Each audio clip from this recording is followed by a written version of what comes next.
Saudações, amigos e alunos do NEAF. Tudo bem com vocês? Vamos começar mais um Top Atualidades, que já está entrando aí na sua tela. Atualidades com o professor Marcos José e material da Raquel Basilone. Temos então o mural. Semana de 18 a 24 de agosto. Emissões da China estão 2 Brasil superestimadas. Paz na Colômbia beneficia a esquerda, afirma ex-prefeito. Acordo entre Irã e ONU prevê que iranianos fiscalizem a si mesmos. Justiça do Equador liberta brasileira detida em Quito. Procurador Janot denuncia Eduardo Cunha ao STF por corrupção. E Dilma recebe Angela Merkel para reforçar relações Brasil e Alemanha. Então, lido o mural, a gente vai dar aquele tempozinho para eu começar então a aula especial, que você já deve estar sabendo, é sobre as emissões de gases da China. Legal?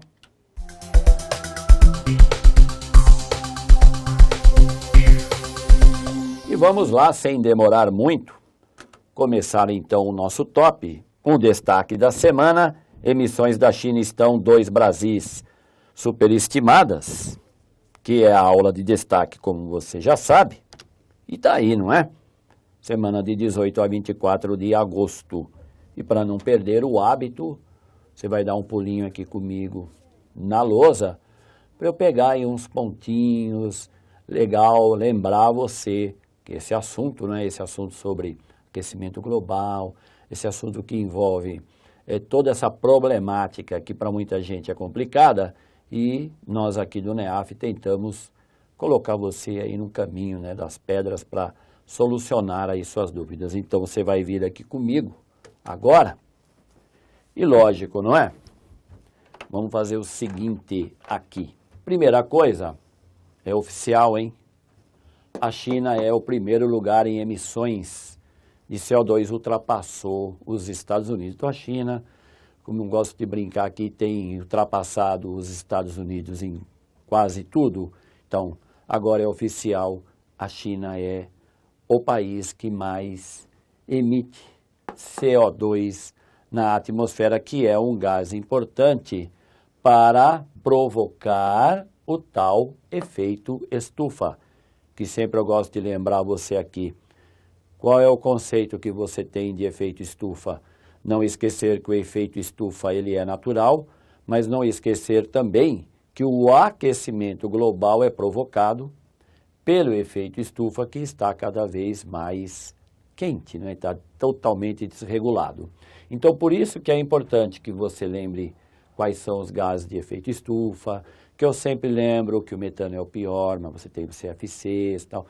Coloca isso direitinho aí na tua cabeça, na sua informação, que é legal para você entender o assunto. Outro detalhe, o Brasil ele está incluído entre os maiores poluidores, né, do mundo. Então, vê lá, hein? O Brasil está no 2º escalão. Só que ele é colocado, isso dependendo da situação, o uso do solo, por exemplo, onde o Brasil queima, é o maior, é o que faz as maiores queimadas no planeta, é o Brasil, assim como o desmatamento. O Brasil tem o primeiro lugar em desmatamento no mundo. Então, é importante que você lembre que quando entra aqui, nesse quesito, ou nesses quesitos, o Brasil fica entre os 10 maiores emissores de gases de efeito estufa. Então, é importante que você lembre isso. Outra coisa, e o protocolo de Kyoto, ele ainda existe? Está valendo, não está? Morreu, foi enterrado? Então, está valendo. Não esquece que o protocolo de Kyoto, lá de 1997, ele ainda está valendo, porque não existe um protocolo que o substitua. Quem sabe agora, no final do ano, lá em Paris, não é? Seja criado aí um novo protocolo. Então, observe isso. Uma verdade inconveniente do ex-vice-presidente da administração Bill Clinton, Estados Unidos, então o Al Gore, ele ganhou o Prêmio Nobel da Paz e ganhou também como melhor documentário em 2007, com o documentário Uma Verdade Inconveniente. Para você que ainda não viu, é importante, para você entender parte disso que eu estou tentando trabalhar aqui com você, é importante que você veja esse documentário. Qualquer internet você baixa, assiste, é legal, é muito didático, vale a pena. E o relatório IPCC, que você não deve esquecer, não é? Painel Intergovernamental de Mudanças Climáticas, então, é o relatório IPCC desde 2007, vem causando toda essa polêmica, inclusive com os Estados Unidos. Eu sempre tenho lembrado aqui, na época, o presidente George W. Bush deixou claro que isso não passava de uma conspiração contra a economia dos Estados Unidos. Então, muita gente nos Estados Unidos acredita nisso, por isso que os americanos jamais assinaram o protocolo de Kyoto. E na época, isso lá em 2007, os Estados Unidos tinham quase que o dobro de emissão de gases em relação à China. Hoje a China, como você já sabe, ultrapassou os Estados Unidos. Então, para você ver que em um tempo aí não muito longo, né, relativamente curto, o quanto cresceu na China a questão da emissão de gases de efeito estufa. E é lógico, isso coloca hoje, né, os dois maiores poluidores do mundo, China e Estados Unidos, como prioridade nessa questão aí do final do ano, lá em Paris, na COP21, que vai ser debatido também as emissões de gases de efeito estufa. Então, são pontos importantes que você deve observar para entender melhor esse assunto sobre meio ambiente, né? Assunto que não caduca. Agora você volta aqui comigo, que eu vou, como sempre, né, repassar aqui os slides, né? Nós começamos aqui com destaque. Vamos aqui para a pesquisa da Nature, corrige estimativas, isso tudo, depois você lê com calma. Raquel deixou aqui, não é, embaixo aqui no rodapé aí da matéria, né? Você tem aí então um link para depois ler, porque isso foi tirado da Folha de São Paulo, e é importante, lógico, que você estabeleça aí uma leitura mais apurada, porque afinal de contas, não quero ser tão repetitivo, pesquisa, porque muita gente acha que entende sobre essa questão de meio ambiente e não entende absolutamente nada. Não vá deixar isso pegar você aí e te dar uma rasteira, tá bom? Eu tenho lembrado aqui em aulas anteriores, que eu sempre venho falando sobre esse encontro que vai ter em Paris no final do ano, para você não deixar para a última hora para aprender sobre isso, né? Tem muito material disponível, como eu indiquei aqui, o próprio documentário do Al Gore, vale a pena sim você assistir, observar, pesquisar, memorizar, porque é um assunto que não caduca.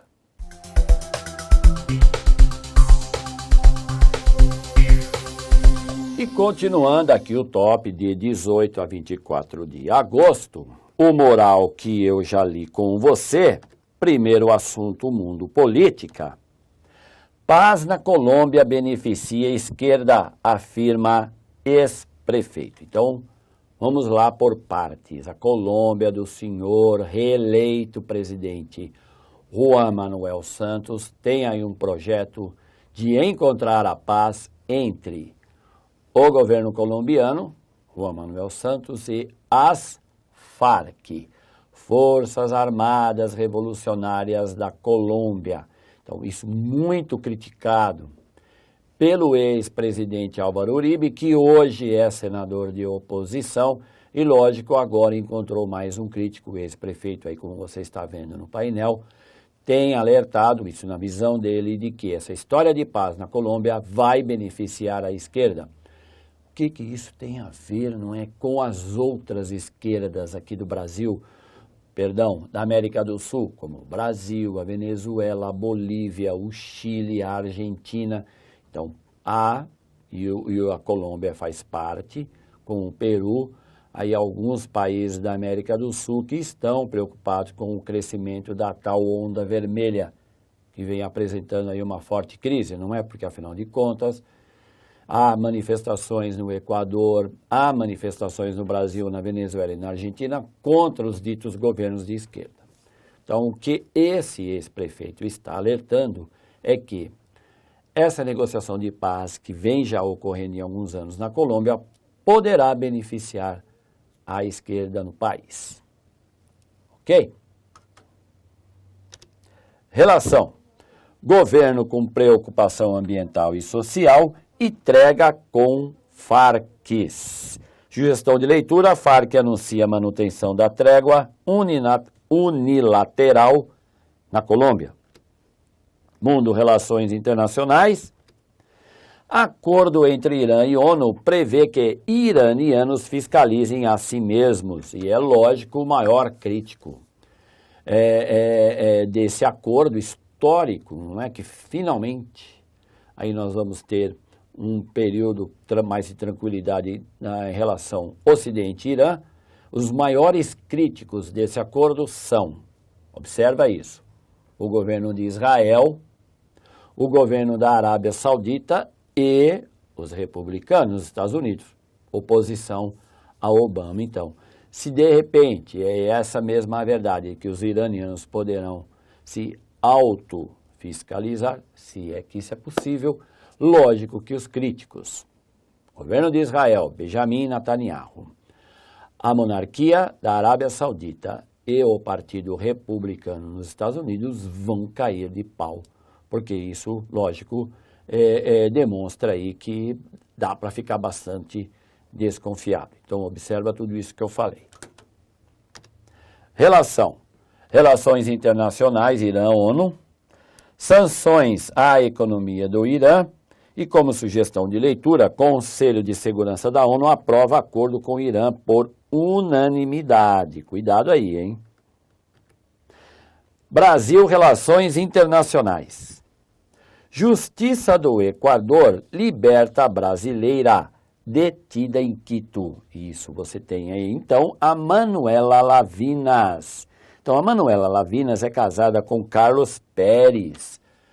Ela tem cidadania equatoriana porque ela é casada com um jornalista, Carlos Pérez. Só que ela participava aí do protesto.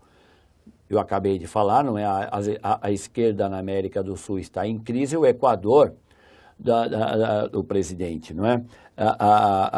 Que o nome aqui, agora, Rafael Correa, memória é uma coisa complicada, né? Você entendeu?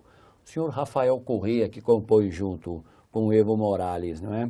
E o Nicolás Maduro, a trinca aí do governos bolivarianos, então, também está em crise, também está enfrentando a oposição nas ruas, e aí a brasileira Manuela foi detida. Então guarda esse nome, porque é lógico, cai numa prova de atualidades, adivinha quem é o nome dessa mulher, por que essa mulher é tão importante? Não dê bola para esse tipo de pergunta, você precisa saber quem ela é, o que ela estava fazendo em Quito, no Equador, e por que ela foi detida. Legal? Relação. Liberdade de expressão e repressão no mundo, relações internacionais e, como sugestão de leitura, jornalista franco-brasileira deixa Equador após se livrar da deportação. Brasil Política. Procurador Janot denuncia Eduardo Cunha ao STF por corrupção. Então, isso está aí gerando uma possibilidade, porque afinal de contas Eduardo Cunha é um cara muito bem blindado no Congresso, apesar de estar sendo acusado também pelo Lava Jato, tudo indica que ele não vai ser atingido. Agora, há rumores que ele pode sim renunciar, ele deixou claro que não. A renúncia ou a saída de Eduardo Cunha transformará o projeto da oposição no Brasil para um possível impeachment da presidente Dilma em um projeto fracassado. Então, lógico, PSDB, oposição, tem ficado aí um pouco calado, né? Não tem feito muitos pronunciamentos contra Eduardo Cunha, então isso ajuda a blindagem dele, acompanha isso de perto, porque são muitos os nomes, mais um aí acusado na Operação Lava Jato, então vai acompanhando isso de pertinho. Relação corrupção na política brasileira e como sugestão de leitura, quais podem ser as consequências políticas da denúncia contra Cunha. Brasil Economia. Dilma recebe Angela Merkel para reforçar relações Brasil-Alemanha. Então, mais uma tentativa, né? O Brasil tem procurado se aproximar mais da União Europeia. Então, ultimamente o Brasil esteve no México, a Dilma esteve no México. É mais um parceiro aí um pouco distante que o Brasil está tentando se aproximar. No caso da Alemanha, a maior economia da União Europeia, realmente seria interessante para o Brasil trazer a Alemanha para mais perto. Tanto Angela Merkel, não no mesmo grau, óbvio, Angela Merkel vem sofrendo críticas na Alemanha pela sua postura em relação à Grécia, à União Europeia, à economia da União Europeia. Então, o momento é meio que bom aí para as duas. Lógico que não dá para comparar a imagem da Angela Merkel com a imagem de Dilma Rousseff. Dilma Rousseff sofre aí praticamente quase uma unanimidade que o governo dela não é bom. No caso da Angela Merkel não chega a isso, mas ela tem sim tido a sua imagem arranhada lá na Alemanha. Relação economia, crise mundial e relações internacionais. Brasil-Alemanha, como sugestão de leitura, Dilma apresenta a Angela Merkel possibilidades de investimentos no Brasil. E é lógico, para a presidente Dilma, o maior desejo dela é trazer esses investimentos aqui para o país.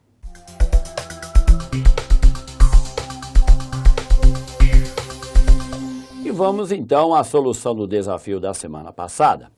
E para você que não sabe qual é a questão ou qual o assunto que foi aqui tratado, aí a questão para você dar uma lida rapidinha, esperando que você escolha a alternativa B, né? B de bola, isso. A alternativa B de bola, porque o senhor Júlio Assange é australiano. Cuidado, hein? Ele é australiano.